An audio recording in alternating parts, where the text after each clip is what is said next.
Hey everybody, how's it going?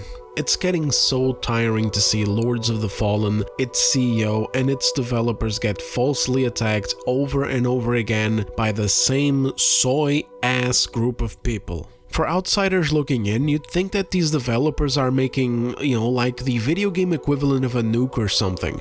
I don't even know, but it's getting annoying, and even though this won't be a very long video, as they usually are, since I've covered these instances before on the channel, I feel it's right to make this video anyway, to inform you guys and to support the studio in a crappy time. They were already attacked last year when they were removed from their own game subreddit by Reddit moderators, who then declared the Lords of the Fallen subreddit as independent, as if they had some fucking form of revolution or something. In the midst of this, they accused the CEO of being a fascist in a long-ass post packed with coded language about that nonsense, while really, he was just a soy boy redditor whining about recent decisions from the CEO to poll the community on what they wanted to see added to the game via updates and in future sequels. Questions about gameplay details pertaining to Souls-likes, and then artistic differences such as whether players care about characters' looks, do they want more detail, do they want them to be more geared towards attractiveness, or if it's just not that important to the players, etc. Also, an infamous poll that made these people lose their minds, which was to ask players whether they would prefer male and female terms to make a return in the character creator, or if they just want to keep the body type A and body type B thing, or, third option, if they just don't care about any of this nonsense at all.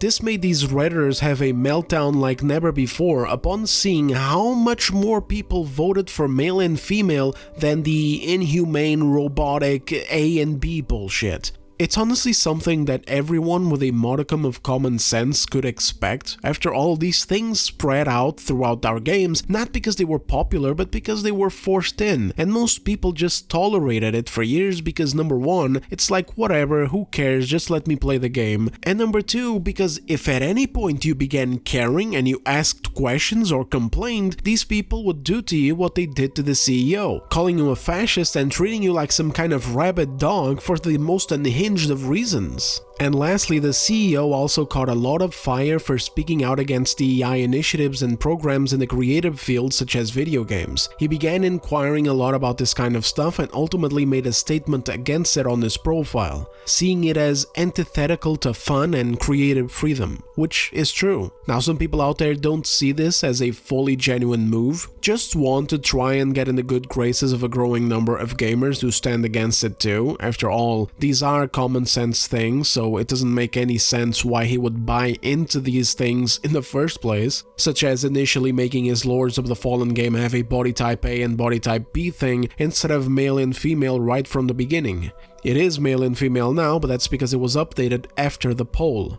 So I understand some people may be skeptical as to the CEO's motives behind the scenes, perhaps wary of his intentions and hesitant to fully trust him, and that's fine. Trust doesn't come easy, no matter the company, but I would, and personally do, give them the benefit of the doubt, because at the end of the day, this body type bullshit became the standard in the games industry. It's what everyone was doing, so it's normal for humans to follow a thread. Hell, even Elden Ring, a game that sold over 30 million copies by now, still has, to this day, the body type A and body type B thing. So even FromSoft, all the way out there from Japan or whatever the hell they're from, bought into it.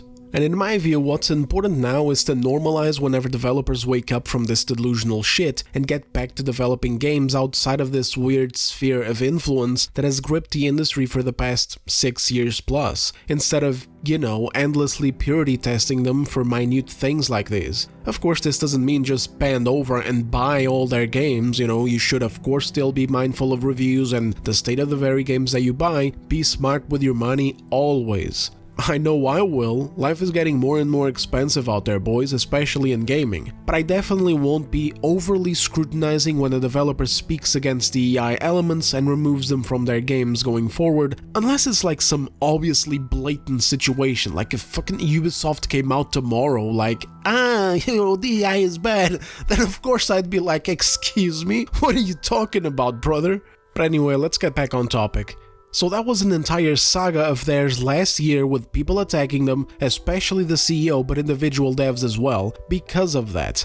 with of course official games media adding wood to the fire. It got them this black sheep label of sorts for modern audience types out there who can't stand it when games aren't specifically tailored to represent every facet of their ideology. Then, just about a month ago, they get targeted again because of dedicating themselves to prioritizing good character design and player outfit choice in the upcoming Lords of the Fallen 2. Normal basic stuff such as featuring attractive looking female characters and female armor sets, and outfit choices of various styles and types, including stylish revealing ones, and also a more robust character creator with more options for us, got them to lose their minds. Like, I don't know, but they just up and lost their f***ing minds over this too. I don't even know what the hell is wrong with these people at this point. I don't know what they want. Like, are they just openly coming out and saying we want our games to look like crap? Like, what? I don't know, man. Like, is that the point that we're at now? Have we gotten there already? Because if it is, hey, you know what? Good. Better for me then. Easier for me to point out the bullshit and harder for the industry to keep justifying their choices of keeping these people employed and continuing to hire the same type of sensitivity consultant firms. A perfectly safe, tame-looking, normal-proportioned female character is enough to get some of these whack jobs to lose their minds and crash out online, including actual games media. Like, I must be living in a simulation or some shit. They got bombarded with comments accusing them of being gooners, dismissing them and their designs, and scolded with articles labeling the studio as one making games for the wrong type of people. What the fuck does that even mean? What's going on here? What do we got? Imposters among us? What is this? What is this? Is it skinwalkers? We got skinwalkers in our midst? Are the fucking skinwalkers playing video games now too? I talked about it in this video on screen, also adding in the same type of reaction from the same type of people, you know the ones. Mad that the new Lara Croft looks like Lara Croft again. I don't even know how to react to that. Like, you can't be for real. Everything gets fucking attacked these days. Like, your options as a game developer while designing women in your games, if you don't want to be attacked online by retards and game journalists, apparently is to make them fat, bald, or muscular, or maybe a mix of all three. Also, to make sure that they're 100% safe, you should probably cover them up entirely. Give them the Concord armor set to make sure that any and all forms of the female figure and skin are covered up by round, tanky pieces of armor. Do that, fellas, and you'll be safe. Anything more than that, and I'm sorry guys, but you're making games for the wrong kind of people, huh? And now they're being targeted again, being accused of using AI to copy character designs from FromSoft games. Specifically, they're taking this picture right here of a gear set that the studio posted, they've been posting multiple over time, and they're saying that it's a copy of this character, named Wilder from Elden Ring Night Rain. And bro, I don't even see the goddamn similarity here. I see the same color scheme, sort of, with that kind of whole thing mixing the brass color a little bit with blue, but that's it. The armors don't look alike at all, besides the fact that they're bloody armor sets in Souls-like video games. Besides, it's completely proven false by the studio, which showed how the armor design was made by one of their artists 5 months before Elden Ring Night Rain was even announced. And that's just like a saving grace right here, honestly. Like, thank God that they at least have these old-ass Discord messages to be able to save their lives here by proving that this is purely a coincidence for those people who are still adamant about the studio stealing the design. Which might coincide with a list of people out there who need glasses, by the way, I don't know. That might actually be a really good pre-order incentive for, CI games to apply here. Buy a copy of Lords of the Fallen 2 and get a pair of fucking reading glasses. Oh, nah, I ain't seen nothing. I ain't seen nothing. Matter of fact, I'm blind in my left eye and 43% blind in my right eye. I don't see much of nothing. Matter of fact, I can't even see you, sir. But even then, it wasn't enough to get these morons to stop. That's why this feels so forced. That's why it feels like a goddamn psyop to just shit on the studio because of the studio having opposing ideological standards than the rest of the industry. Because now they're backtrack coping by moving the goalpost and saying that it's still plagiarism. It's just that instead of Wilder, it's actually Artorias. Because actually Wilder was based on Artorias. And again, fellas, I don't know, man. I guess maybe I'm legally blind because I don't even see the similarities between Artorias and Wilder, let alone the similarities between Artorias and the original design from Lords of the Fallen 2. Let's call it John Fallen from here on out. So John Fallen here doesn't look at all like that, but now the new cope is that it's lifted from Dark Souls 1 because, hey guys, look guys, Artorias has a blue shawl around his neck and shoulder area, and he holds his sword with one hand over the shoulder. Dude, I'm gonna need a strong drink. Like, I'm gonna need to hit it like I've never hit it before, dude. Like, people are actually this stupid, and I don't even know who they are. Like, is this what the Dark Souls community is like now? Like, don't get me wrong, I'm an old school Dark Souls enjoyer. I would choose those first games from FromSoft over the recent ones any day of the goddamn week. But I'm not familiar with this level of cringe at all. When did this happen? If you were to seriously compare Artorias and John Fallen with the intent to prove that there's at least some inspiration there, let alone plagiarism, we're not even gonna talk about that because you'd have to be... it's not even about being blind anymore, you'd have to be dead. You know, you'd have to be flatlined, brain dead, completely, to make that assessment. But anyway, continuing here, if we were to prove at least some inspiration there, you'd at least need some actually iconic element to be lifted. Not a standard pose of a man holding a sword with one hand, which is present in every goddamn video game ever to have a fucking man and a sword in it. Jesus.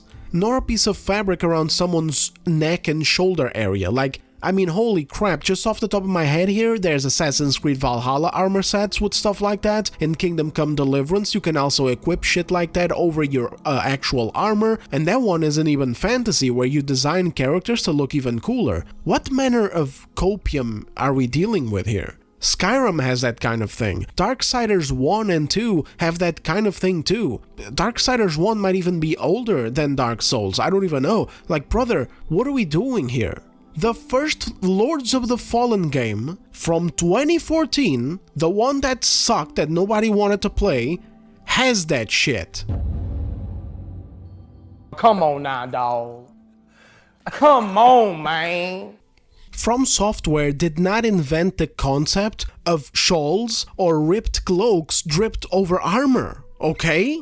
To claim any such thing about Artorias, you'd need Artorias' actual characteristics, or at least more iconic pieces of his look, such as his headwear. You know, that wolf helm of his. I don't even see where it looks like a wolf, but regardless, I believe that's its name. And the wolf sigil is his sigil. You'd need that shit, with the plume going down the back preferably, which John Fallen's helmet does not have. Also, his pose is all wrong. Artorias doesn't stand upright with his sword, he has a broken arm or a broken shoulder, so he's generally hunched over or leaning a bit. The fabric around John Fallen's neck and shoulders is also very loose. It doesn't look nor serve the same purpose as Artorias, which actually goes all the way up to his face, serving as a bit of a scarf to mask his abyss-ridden face. Even the character build is off. Artorias is tall and lean. John Fallen looks like he was designed to carry fucking logs around. He's bulky. Artorias' concept screams fallen knight, almost more of a wraith than a human. A figure of terror in the distance whose face you can't even see, even though they don't even have a full face helmet. John Fallen, unlike his name that I just gave him myself, doesn't scream fallen knight at all. He's very much alive, and he's just not the type of terrifying, almost non-human figure that Artorias of the Abyss presents.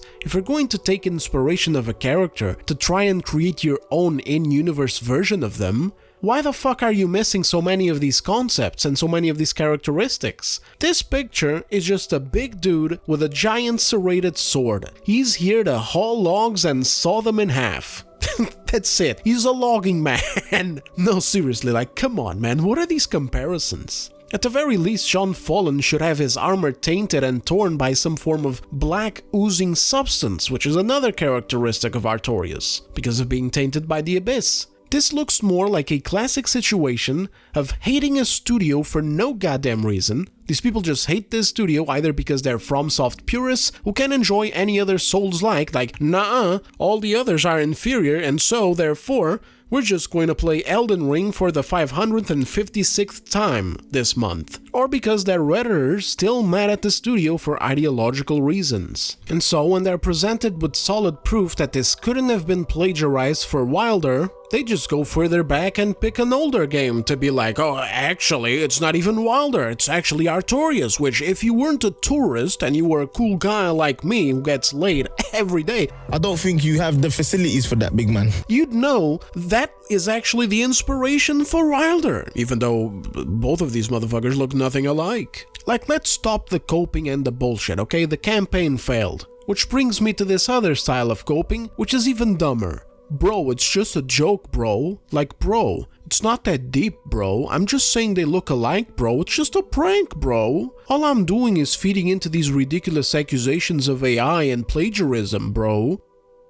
It's almost as if these people expected developers like Ryan Hill, who spent the whole day responding to false accusations by posting the evidence that it wasn't plagiarized, to just shut up and go away. Just shut up, stop taking it seriously, it's just a joke and a meme, bro. Like, yeah, sure. I mean, last month we had a massive AI shitstorm that had Larian developers attacked by a deranged mob of retards, sending them threats and shit just because they said that they're experimenting with AI tools. Then we also had Expedition 33 be disqualified from the Indie Game Awards and also attacked by the same deranged mob online for also having used an AI picture as a placeholder years ago during development that isn't even in the game anymore. And earlier last year, we had Marathon get absolutely slaughtered online after getting exposed for plagiarizing an independent artist's work. So yeah, totally, I mean, why would the Lords of the Fallen 2 developers be upset about this? It's not like AI is an insanely contentious topic in the games industry right now, and it's also totally not like plagiarism can ruin an entire game's and studio's reputation. Why would they be upset? Like, damn guys, chill guys, it's just a joke, guys, it's not that deep, guys. It's just your fucking livelihood being put at risk over blatant lies manufactured and pushed by people who have a personal bone to pick against the studio over politics. Just relax. And what's even crazier about it is that originally, Artorias and many other aspects of Dark Souls were directly inspired by Berserk. This is a thing that Miyazaki doesn't even hide. Like, everyone knew this, he made it very clear. And nobody cared, because it was basically great art inspiring new art. So even if it was true, and that design or any other was inspired by Artorias or whatever other game from, Dark Souls, Bloodborne, Sekiro, whatever it may be, it still shouldn't be a problem, because inspiration is not a malicious rip-off job. But for the Lords of the Fallen team, they're basically in an uphill battle because they got nutcases that hate them just for existing. So even if something comes up and is stupid, such as accusations like these, they'll get signal boosted into full-on controversies. And I don't know how much of this the individual developers at the studio are willing to take when they're literally doing nothing wrong. Like, it's one thing when you screw up and you have to be accountable. The internet can be relentless, of course, and it sucks, but the bad action is still there at the source. But here, there is no bad action. Dudes release concept art of characters and armor sets and get lied about and accused of being evil developers making games for the wrong type of people. At the end of the day, it's pretty damn interesting how the games media doesn't do shit to defend them. Oh, they'll defend every developer that has ever gone to social media to insult their own fan bases for criticism, or defend them for doing other inhumane shit like the Sucker Punch developer, the one who celebrated a political assassination last year. But for actual innocent developers being accused of plagiarism and AI use when there's evidence that they didn't, suddenly they're quiet. Ain't that something? Anyway, I'm out, guys. Thanks for watching. Consider leaving the video a like if you enjoyed it. Let me know your thoughts in the comments and have yourselves a good day out there. I'll see you on the next one. Take care.